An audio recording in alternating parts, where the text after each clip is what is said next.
मंडळी नमस्कार, मी विलास बडे घेऊन आलोय बडे मुद्दे आणि आजचा बडे मुद्दे आहे थेट बांधावरून।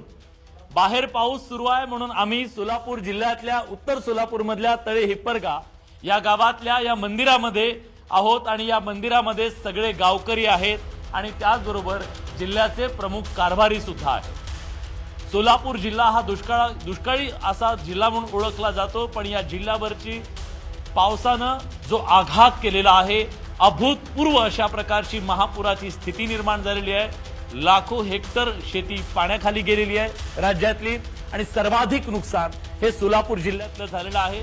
या सगळ्या परिस्थितीच्या बद्दल सकाळपासून पूर्ण जिल्ह्यातल्या वेगवेगळ्या भागातून माहिती घेण्याचा प्रयत्न करतोय, ते वास्तव महाराष्ट्रापर्यंत पोहोचवण्याचा प्रयत्न करतोय। जे दिसलं, जे आज बांधावरती वेदनेचा अश्रूंचा महापूर आहे ते अभूतपूर्व आहे। शब्दात ते वर्णन करणं शक्य नाही की आज इथल्या शेतकऱ्याची नेमकी व्यथा कथा काय। राजकीय नेते मंडळी आपापल्या भूमिका इथं मांडणार आहेत, सरकारपर्यंत सत्ताधाऱ्यांपर्यंत इथल्या शेतकऱ्याची व्यथा पोहोचावी म्हणून आज दिवसभर आपण बांधावरती फिरतोय आणि आज बडे मुद्दे सुद्धा स्टुडिओतून नाही, चकचकीत स्टुडिओतून नाहीये, तर आज थेट बांधावरून आहे आणि माझ्यासोबत